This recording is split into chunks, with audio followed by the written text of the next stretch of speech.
여러분, 이 아침에도 주님의 은혜가 여러분과 함께 하시길 바랍니다. 우리 같이 한번 인사를 나눕니다. 주님의 은혜가 여러분에게 앞뒤 전후좌우로 주님의 은혜가 여러분에게 주님의 은혜가 여러분과 함께 하시길 바랍니다. 저를 한번 가만히 주목해 보시기 바랍니다. 5명의 자식을 둔 한 아버지가 있었습니다. 그중 한 명의 아들이 유독 병약합니다. 총명하지 못합니다. 형제들 속에서 주눅이 들어있는 그 아들을 바라보는 아버지는 늘 가슴이 아팠습니다. 그러는 어느 날 아버지는 5그루의 나무를 사오셨습니다. 그리고 그 아들 5 자녀에게 한 그루씩 나누어지면서 1년 동안 잘 기르도록 그렇게 했습니다. 그러면서 나무를 가장 잘 키운 자녀에게는 뭐든 원하는 대로 해주겠다고 약속까지 했습니다. 약속한 지 1년이 지났습니다. 아버지는 자녀들을 5 자녀를 데리고 나무들이 자라고 있는 숲으로 갔습니다. 놀랍게 유독 한 그루의 나무가 다른 나무들에 비해 키도 크고 잎도 무성하고 잘 자라 있었습니다. 바로 아버지의 가슴을 가장 아프게 하였던 그 아들의 나무였습니다. 약속대로 아버지는 아들에게 원하는 것을 물었습니다. 그런데 그 아들은 자기가 딱히 무엇을 요구해야 할지도 몰랐습니다. 그럼에도 불구하고 아버지는 그 아들을 향해서 큰 소리로 외쳤습니다. 네가 최고다, 잘했다, 장하다 라고 칭찬을 해주었습니다. 그리고 이렇게 나무를 잘 키운 것을 보니까 너는 앞으로 훌륭한 인물이 될 것이다, 칭찬까지 해줬습니다. 그리고 훌륭한 인물이 되도록 내가 지원을 아끼지 않겠다고 형제들 앞에서 약속까지 했습니다.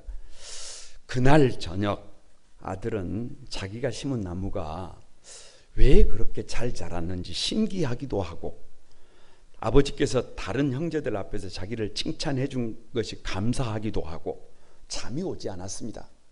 그래서 밤에 일어나서 숲으로 갔습니다. 그런데 저 어둠 속에서 물조르기를 들고 있는 아버지의 모습이 보였습니다. 그때 문득 이런 생각이 들었습니다. 아버지께서 처음부터 나를 칭찬하시기 위하여, 아버지께서 나를 격려하시기 위하여 지난 1년 동안 아무도 모르게 내가 심어놓은 나무를 가꾸셨구나 라는 생각이 들고 나니까, 아버지의 사랑이 느껴지니까, 아버지의 따뜻한 마음이 마음속에 전해지니까 아버지가 내 아버지인 것이 너무 감사하더라는 것입니다. 그래서 그 아버지의 사랑에 응답하고 싶었어요. 그 아들은 뒤에 미국에서 최초로 사선 대통령으로 세계의 이름을 떨친 루즈벨트 대통령입니다. 비록 소아마비를 앓았지만, 장애를 가지고 있었지만, 휠체어를 탔지만 1930년대 대공황을 극복하고 2차 세계대전 동안 연합국을 지도함으로 오늘의 미국을 만든 토대를 만든 대통령입니다. 오늘 우리가 살 길 19번째, 다 같이 한번 하나님을 아버지로 모셔야 합니다. 이사야 19장은 애굽을 향한 심판입니다. 애굽을 심판한다고 하니까 우리가 마음속에 참 잘됐다, 속이 다 시원하다. 왜요? 그렇게 기고만장하더니, 그렇게 이스라엘을 박해하더니, 그렇게 자기밖에 모르더니 드디어 이제야 애굽이 망하는구나, 드디어 하나님의 심판을 받는구나 라고 생각할 수 있습니다. 여러분, 그러나 그것은 우리의 짧은 생각입니다. 왜 애굽을 심판하시느냐, 왜 애굽을 무너뜨리시려고 하시느냐, 거두절미하고 애굽을 망하게 하려고 하는 것이 아닙니다. 애굽을 무너뜨리게 하기 위해서가 아닙니다. 끝내려고 하는 것이 아닙니다. 왜냐? 왜 심판하느냐? 하나님께로 돌아오라는 것입니다. 교회를 어머니로 모시라는 것입니다. 하나님을 아버지로 모시라는 것을 밝히시기 위하여 경고하시는 것입니다. 이것이 열방을 심판하시는 하나님의 아픈 마음입니다. 여러분, 이것이 오늘 우리가 이 시대에 수많은 불신자들을, 아니 잘못 살아가고 있는 영혼들을 전도해야 할 이유임을 믿습니다. 열방을 향한, 모든 사람들을 향한 하나님의 계획은 재앙이 아닙니다. 평안입니다. 장래에 소망을 주려는 것입니다. 한 소망을 주려는 것임을 믿습니다. 왜 모든 열방이 하나님을 아버지로 모셔야 하느냐? 첫 번째가요, 다 같이 한번, 애굽은 연모할 대상이 아니다. 사랑할 대상이 아니다. 부러워할 대상이 아니다. 여러분 1절을 한번 같이 읽어보세요. 1절 다 같이 시작. 애굽에 가는 견고라 보라, 여호와께서 빠른 구름을 타고 애굽에 임하시리니 애굽의 우상들이 그 앞에서 떨겠고 애굽인의 마음이 그 속에서 녹으리라. 왜 애굽은 연모할 대상이 아니냐? 북쪽에서 신흥 강국 아수르가 남유다를 공격했을 때 저 아람을 무너뜨리고 북이스라엘을 무너뜨리고 그리고 그 칼끝이 남유다를 향했을 때 나라는 4분 5열 됐어요. 여러분, 저 조선 구한말, 조선 말에 가장 알려진 책이 조선책략이에요. 도대체 우리나라가 살기 위해서 어떻게 해야 되느냐? 그래서 친중, 일, 결일, 연미, 이런 이야기가 있었는데요. 마찬가지예요. 왜냐? 왜 이렇게 4분 5열 되었느냐? 그러면 어떤 사람들은 저 아수르와 전쟁을 피하려면, 살아남으려면 조공을 줘서라도, 사정을 해서 부탁을 해서라도 전쟁을 막아야 한다. 어떤 사람들은 애굽과 동맹을 맺어서, 저 남쪽에 애굽과 동맹을 맺어서 아수르와 싸워야 한다. 전쟁을 해야 한다. 그런데 숫자적으로 어떤 사람들이 많았느냐? 애굽과 동맹을 맺기를 원했어요. 왜냐? 왜 애굽과 동맹이냐? 애굽은 그 시대에 가장 강력한 강국입니다. 강대국입니다. 아수르는 이제 막 떠오르는 신흥 강국이라고 한다면 애굽은 오랜 세월 세계 최강국으로 존재했습니다. 아무리 아수르가 지금 떠오른다고 하지만 애굽과 어찌 비교하겠느냐? 오래전 우리 민족이 애굽에서 400년 동안 종살이를 할 때 그 물질의 부요함을 보지 않았느냐?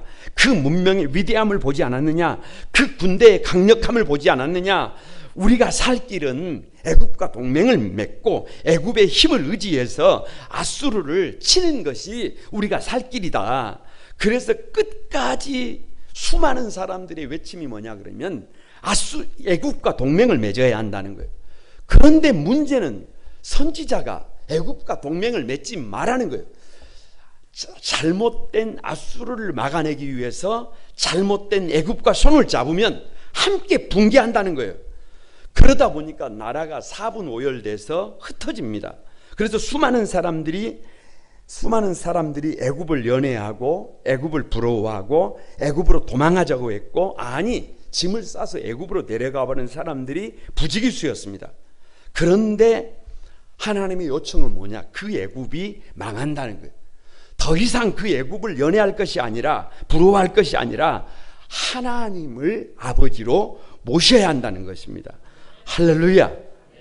왜 애굽은 연모할 대상이 아니냐, 부러워할 대상이 아니냐?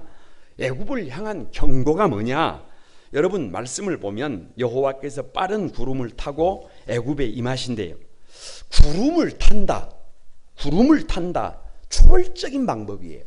그런데 그것도 빠른 구름을 탄다라고 하는 말은, 지금은 애굽이 그렇게 강성하게 보이지만 하나님께서 일하시면 저 애굽은 한순간에 그냥 일장춘몽이다. 할렐루야.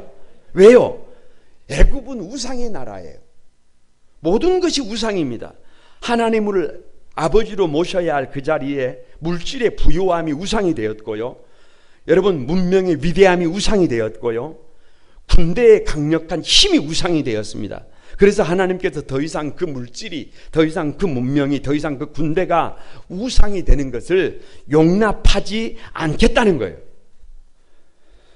그런데 그 애굽이 어떻게 붕괴하느냐? 애굽은 한 가지 특징이 있습니다. 2절 말씀에 보면 그들이 각기 형제를 치며 각기 이웃을 칠 것이요 성읍이 성읍을 치며 나라가 나라를 칠 것이다. 성읍이 성읍을 치고 나라가 나라를 친다는 말은 애굽 안에 애굽이 그만큼 강성한 나라이고 그만큼 수많은 문명이 함께 더불어 살고 있다는 거예요.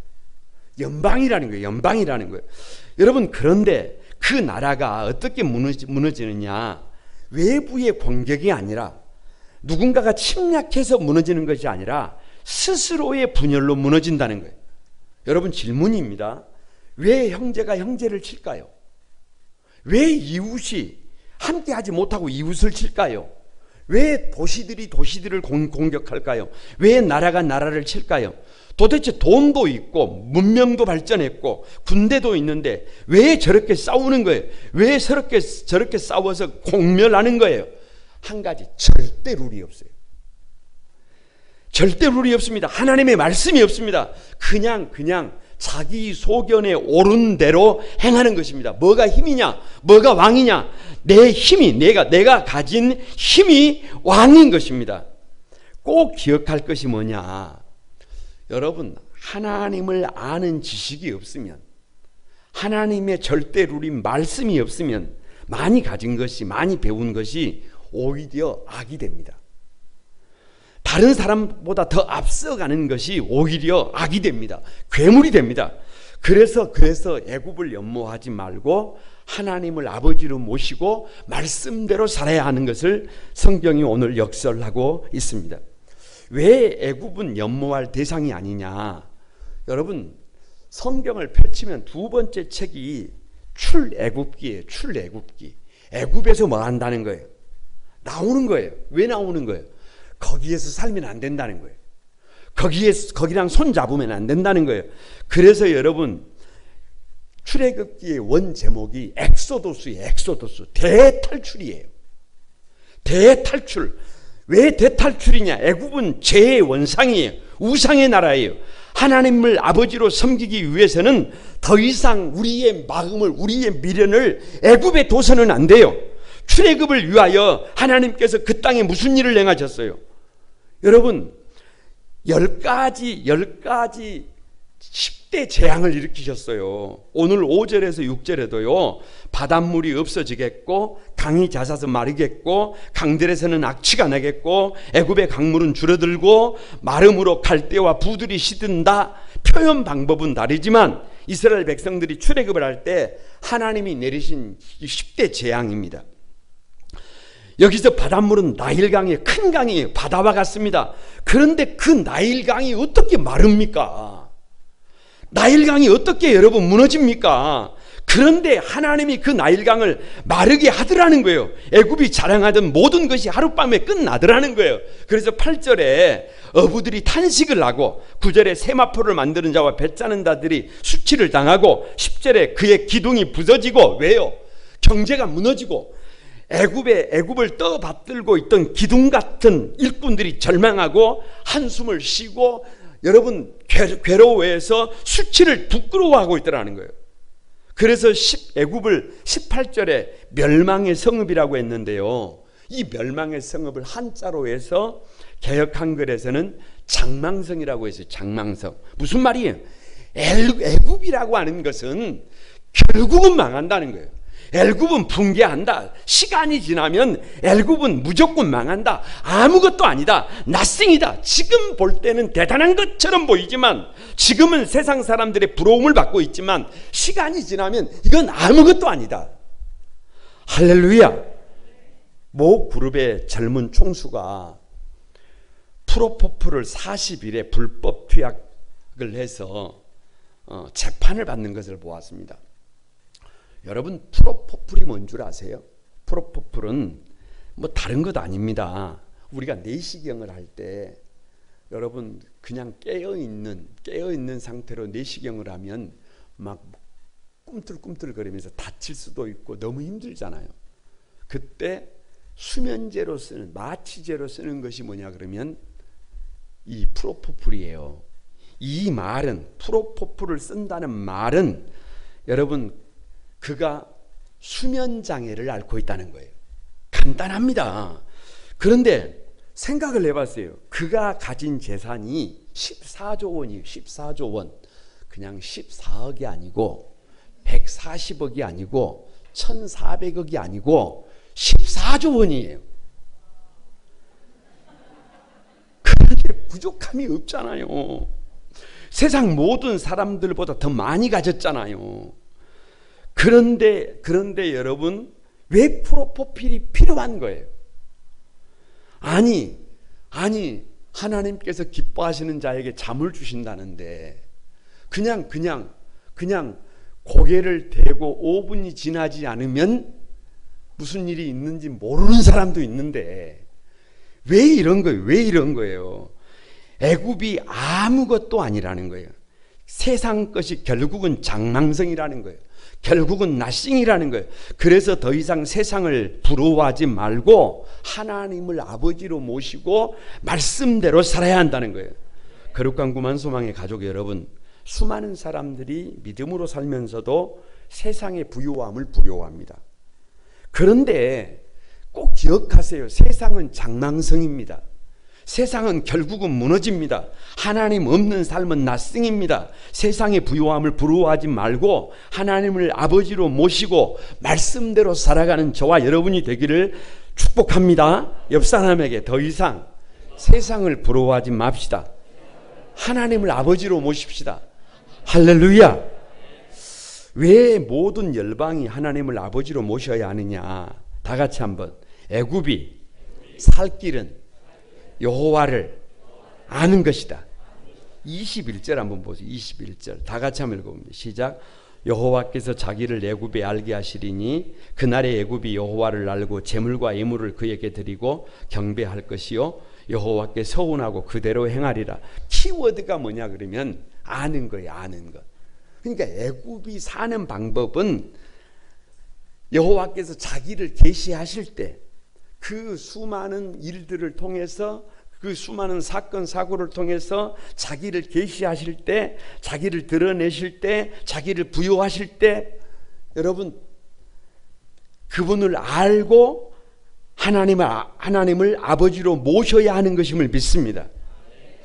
19절에 이렇게 말씀하고 있어요. 그날의 애굽 땅 중앙에는 여호와를 위하여 제단이 있겠고 그 변경에는 여호와를 위하여 기둥이 있을 것이다 라고 기록합니다. 왜요? 왜 애굽 땅 중앙에 나라 한 가운데 여호와를 위한 제단이 생기느냐?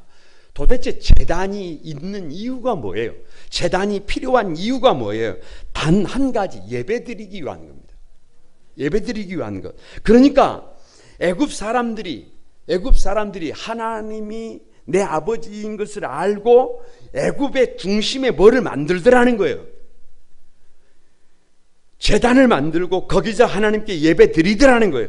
여러분, 하나님을 아버지로 모셨던 청교도들은 자기 집을 짓기 전에, 학교를 짓기 전에, 병원을 짓기 전에 교회를 먼저 지었습니다.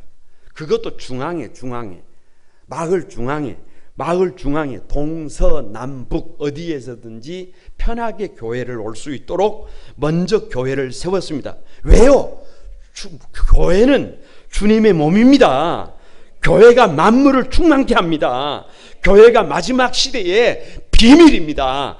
열쇠입니다. 왜요? 왜 애굽의 변경에 여호와를 위한 기둥이 있느냐? 여러분, 기둥 같은 일꾼들이 생겨나더라는 거예요. 저 애굽 땅에도 우리가 손가락질하는 저 애굽 땅에도 여러분 기둥 같은 일꾼들이 생겨나더라는 거예요. 주님의 몸된 교회마다 기둥 같은 일꾼들이 있습니다. 교회가 성장하고 있다. 교회가 부흥하고 있다. 여러분, 그 말을 뒤집으면 기둥 같은 일꾼들이 지금도 알게 모르게 다 같이 한번 묵묵히 일하고 있다 라고 하는 반증이에요. 반증. 우리 교회가 지금이 일부 시간이잖아요. 2부가 있어요. 옆에를 한번 봐보세요. 옆에를 한번 봐봐. 아니 보세요. 지금이 2부 예배가 아니라 1부 예배라니까요. 그런데 이렇게 성도들이 가득한데 2부 때는 더 넘친단 말이에요. 아니, 교회가 부흥한다, 성도들이 함께 한다, 그러면 누군가가 교회에서 기둥 같은 일꾼들이 있어야 될 자리에서 해야 할 일을 묵묵히 하고 있는 거예요. 그 사람이 여러분이 되기를 바랍니다. 하나님을 아버지로 모신 사람들은 예배가 살아있어요. 하나님을 아버지로 모신 사람들은 모든 것을 감사로 받습니다. 최선을 다합니다. 그래서 미래에 소망이 생깁니다. 하나님을 아버지로 모신 사람들은 가정이 화목합니다. 여러분, 매사에 두려움이 없습니다. 작은 예수로 삽니다. 신앙이 명문 가문을 만듭니다. 주님의 몸된 교회를 복음의 불락지로 만듭니다. 할렐루야. 왜 애굽은 여호와 하나님을 알아야 하느냐? 22절에 여호와께서 애굽을 치실지라도. 여러분, 왜 친다고요? 재앙이 아니라니까요. 심판이 아니라니까요. 오프시키는 것이 아니라, 망하게 하려는 것이 아니라 돌아오게 하려는 것이라니까요. 애굽의 여호와를 알게 하려고 하는 것이라니까요. 그래서 이스라엘 백성들이 출애굽을 할 때 왜 10가지 재앙을 내리셨느냐? 애굽의 바로 왕에게 여호와 하나님이 어떤 분이신지를 가르쳐 주시는 거예요. 여러분, 10가지 재앙, 피개, 이파, 악독, 음해, 흑장이라 그래요. 그 한 가지 그 이적이 일어날 때마다 하나님이 어떤 분이신지를, 우상을 어떻게 깨뜨리는지를 바로에게 깨우치는 거예요. 그래서 99가지를 가지고 있어도 마이너스 1. 예수 그리스도를 모르면 제로다, 제로. 우리 인생이 제로다. 세상 전부를 가졌어도 예수님을 알지 못하면 아무것도 아니다. 여러분, 꼭 기억하세요. 마음에 새기세요. 건강을 잃어도 상관없어요. 건강을 잃을 수도 있는 거예요. 사업이 무너져도 상관없어요. 무너질 수 있는 거예요. 삶의 자리가 붕괴되어도 괜찮아요. 그럴 수도 있는 거예요. 아무리 생각을 하고 또 생각을 해도 답이 나오지 않는 인생도 괜찮아요. 그럴 수 있어요. 왜요? 왜? 그 잃어버림을 통해서, 그 붕괴를 통해서, 그 무너짐을 통해서 인생이 내 마음대로 되는 게 아니구나. 이걸 빨리 알아야 해요. 하나님이 살아계시는구나. 이걸 알아야 한다니까요. 내가 사는 길은 하나님을 내 아버지로 모시는 것이구나. 이걸 깨달아야 해요. 그래야 우리 인생은 거기가 출발점이 됩니다. 여러분, 이 출발점이 80세에 오면 곤란해요.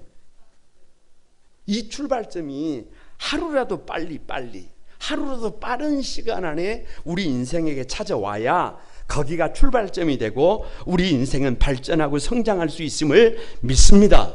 할렐루야. 오래전에 제가 저 자신을 볼 때 도무지 답이 나오지 않았어요. 아무리 감추려고 해도 열등감 감출 수가 없었어요. 여러분, 내 안에 핍절의식 도무지 감출 수가 없었어요. 그래서 문득 원망하는 거예요. 불평하는 거예요. 세상을 부정적으로 보는 것입니다. 그래서 내 인생이 서러워요. 내가 나를 봐도 불쌍해요. 왜요?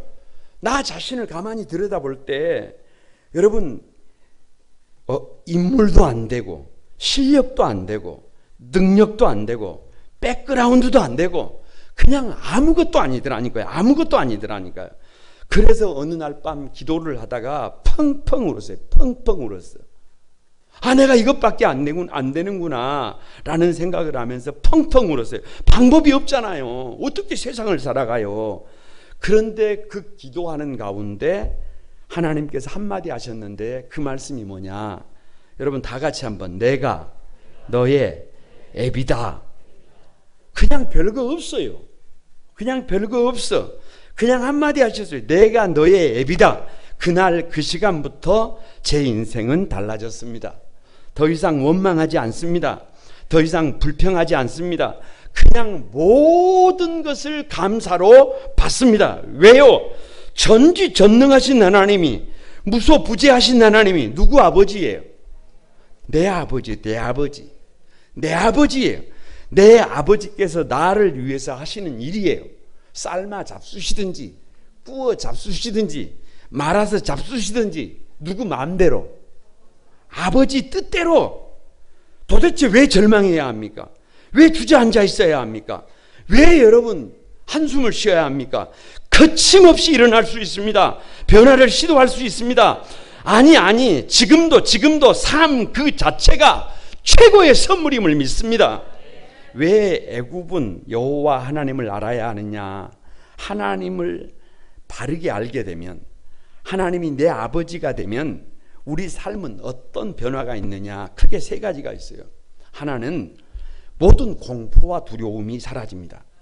여러분, 어린 자녀들이 뭐 집에 쌀이 얼마나 있는지, 돈이 얼마나 있는지, 앞으로 어떤 미래가 닥쳐오는지 잘 몰라요. 잘 몰라. 그런데 아빠만 계시면 그것으로 두려움 끝입니다. 마찬가지예요. 잘 몰라요. 잘 몰라. 그런데도 하나님께서 저와 여러분의 아버지임을 믿습니다. 두려워 말라. 내가 너와 함께 함이니라. 놀라지 마라. 나는 내 하나님이 됨이라.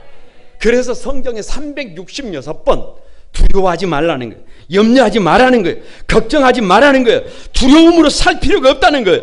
기대하면서 살아도 됩니다. 하나님의 사랑을 누리면서 살아도 됩니다. 아버지 하나님이 하시는 일은 여러분 고대하면서 살아도 됩니다. 하나님이 하시는 일을 체험하면서 살아도 됩니다. 아버지 하나님이 하시는 일은 그 일이 어떤 것이든지 나를 위한 일입니다. 제가 선창하면 여러분은 오늘 답이 끝이에요. 무조건 끝입니다. 두려움, 아버지 하나님을 모시면 절망 끝, 좌절, 원망, 불평, 불신, 부정적인 건 다 끝나는 거예요. 다 끝나는 거예요. 모든 것을 감사로 받을 수 있습니다. 여러분, 지금도 원망하고 불평하고 세상을 부정적으로 보고 있다고 한다면 점검해 봐야 해요. 하나님이 내 아버지인지 점검해 봐야 해요. 어떤 변화가 있느냐? 두 번째가 하나님을, 아버지를 본받게 됩니다. 시간이 지나면서요, 깜짝깜짝 놀래요. 어느 날은 아내가 저를 보고 웃어요. 저를 보고 웃어. 그래서 제가 물었어요. 왜 그렇게 웃느냐라고 했더니 천상 아버님이네. 아니, 누가 볼 때, 아내가 볼 때 내가 천상 누구를 닮았다는 거예요. 아버지를 닮았다는 거예요. 여러분, 주님을 보고 또 보고, 주님을 보고 또 보고, 누구를 닮겠어요? 우리 주님을 닮지. 여러분, 다 닮는 거예요. 다 닮는 거예요. 답이 닮는 거예요. 주님의 생각을 담고, 주님의 말을, 주님의 행동을 담고, 전부를 담는다. 우리는 누가 된다? 주님을 닮는 사람들이 된다. 작은 예수가 된다. 할렐루야. 세 번째가 사랑하는 삶을 살게 됩니다. 여러분, 하나님을 아버지라 부르는 자는 모두가 다 형제 자매가 됩니다. 이 땅에 살아가는 모든 사람들이 다 누구예요? 형제 자매예요. 하나님을 아버지라 부르는 자는 무슨 일이? 좋은 일이 있으리라. 어떻게? 많이 있으리라. 우리 서로 뜨겁게 사랑하면은 다 같이 좋은 일이 있으리라. 크게 있으리라. 아무튼 노래는 잘 못 불러도 의미는 전달된 것으로 믿습니다. 그렇게 달라진다니까요. 거룩한 구만소망의 가족 여러분, 왜 애굽은 하나님을 알아야 된다고요? 왜 우리는 하나님을 알아야 된다고요? 알아야 예배자가 되고, 알아야 하나님을 아버지라 부르게 되고, 알아야 우리의 삶은 새 삶이 됩니다. 옆 사람에게 하나님을 알아야 예배자가 됩니다. 새 삶이 됩니다. 그 주인공이 당신이기를. 할렐루야. 세 번째로 왜 모든 열방이 하나님을 아버지로 모셔야 하느냐? 다 같이 한번 하나님의 비전이 우리의 비전이 됩니다. 23절을 한번 보세요. 다 같이 한번 읽습니다. 시작. 그날의 애굽에서 아수르로 통하는 대로가 있어 아수르 사람은 애굽으로 가겠고 애굽 사람은 아수르로 갈 것이며 애굽 사람이 아수르 사람과 함께 경배하리라. 키워드가 뭐냐? 대로예요. 대로. 아니, 원수의 나라들의 대로가 열린다? 아니, 아수르에서 애굽으로, 애굽에서 아수르로, 아수르에서 유다로, 유다에서 애굽으로 뭐가 열린다? 대로가 열린다. 여러분, 도대체 왜 이렇게 대로가 열리는 거예요? 대로의 용도가 뭐는 거예요? 왕래가 없는데, 교류가 없는데 뭐하러 대로를 놓고 있어요? 왜 시온에 대로를 놔야 되느냐? 우리 인생 되려면 시온에 대로가 열려야 되는데, 교회를 향해서 큰 길이 놓여야 하는데, 오석길이 아니고 빙판길이 아니고 여러분 무슨 뭐 그런 길이 아니고 대로가 하이웨이가 놓여야 되느냐? 언제든지 오고 갈 수 있어야 된다는 거예요. 마찬가지입니다. 싸우기만 하던 애굽과 아수르가, 아니 유다가 대로가 난다는 것은 큰 길이 나야 할 만큼 그만큼 교류가 많아졌다는 겁니다. 왕래가 많아진 거예요. 왜요? 하나님을 아버지로 모셨잖아요. 왜 더 이상 싸워야 합니까? 왜 더 이상 칼부림을 해야 합니까? 하나님을 아버지로 모시면 아버지의 소원이 뭐겠어요? 형제간에 서로 화목하게 지내는 것입니다. 형제간에 서로 위해 주는 것입니다. 형제간에 서로 도와주며 사는 것입니다. 그래서 하나님을 아버지로 모시면 백인과 흑인이 만나고 서양 사람과 아시아 사람이 만나고 전혀 생각하지도 못했던 사람들이 함께하게 될 것을 믿습니다. 관계가 회복될 것을 믿습니다. 할렐루야. 이유가 없다. 무슨 이유가 없어요? 하나 되지 못할 이유가 없음을 믿습니다. 그래서 하나님의 비전이 우리의 비전이 됩니다. 여러분, 왜 하나님의 비전이 애굽의 우리의 비전이 되느냐? 23절에 그날의 애굽 사람이 아수르 사람과 함께 여호와를 경배하리라. 서로 싸우던 나라들이, 서로 죽이지 못해 서로 이기려고 몸부림치던 나라들이 대로가 나더니 함께 하나님을 경배한대요. 함께 하나님을 아버지로 모신대요. 저는 개인적으로 그 여수에서 고훈간 그 연육교 공사가 완료되어서 한 번씩 이렇게 드라이브를 해보면서 느끼는 것이 있습니다. 그동안 섬이었던 마을들이 연육교가 낮으니까 더 이상 섬이 아니게 되었습니다.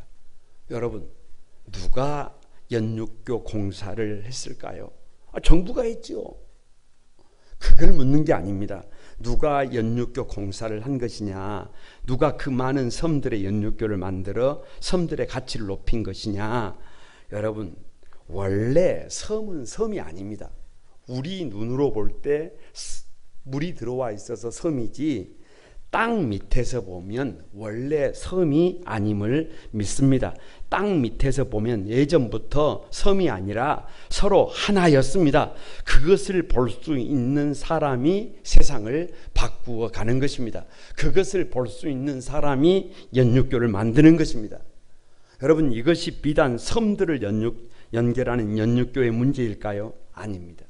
지금도 애굽 사람처럼 지금도 하나님을 모르는 수많은 사람들이 하나님 없이 삽니다. 하나님 없이 힘이 우상이 된 삶을 살아가고 있습니다. 욕심이 우상이 된 삶을 살아가고 있습니다. 그래서 힘들어하고 있고, 그래서 아파하고 있고, 그래서 잠들지 못하고, 그래서 수고하고 무거운 짐을 지고 허우적거리고 있습니다. 여러분, 끝없이 섬김을 받으려고 하고 있습니다. 누가 이들에게 연육교 공사를 할 것인가? 누가 이들에게 하나님의 소원을 이루어 드릴 것인가? 누가 이들에게 복음을 전할 것인가? 누가 이들을 전도해서 하나님을 아버지로, 교회를 어머니로 모시고 살 수 있게 할 것인가? 복 있는 삶을 살게 할 것인가? 볼 줄 알아야 한다는 거예요. 이들도 하나님의 백성이었다. 이들도 복음이 들어가면 새 삶을 살 수 있는 것을 볼 수 있어야 하나님의 비전이 우리의 비전이 될 것을 믿습니다. 왜 하나님의 비전이 우리의 비전이 되느냐? 24절에 그날에 이스라엘이 애굽과 아수르로 더불어 다 같이 셋이 세계 중에 복이 되리라. 여러분, 온 열방은요 저주받아 망할 세상이 아니라 세상이 복이 돼야 해요. 저 세상 사람들은 망해야 될 사람들이 아니라, 저주가 아니라 온 세상에 복이 되어야 해요. 이것을 위하여 아브라함을 부르셨고, 하나님께서 아브라함에게 보여주신 비전이 뭐냐? 다 같이 너는 복의 근원이 되라. 너를 축복하는 자를 내가 축복하고 너를 저주하는 자를 내가 저주하리니 천하 열국이 너를 인하여 복을 받을 것이다. 할렐루야. 아브라함 자체가 복이 된다는 거예요. 여러분, 아브라함이 세상의 복의 중심이 된다는 거예요. 여러분, 얼마 전까지만 해도 제가 우리 교회를 소개할 때 어떻게 소개했느냐 그러면,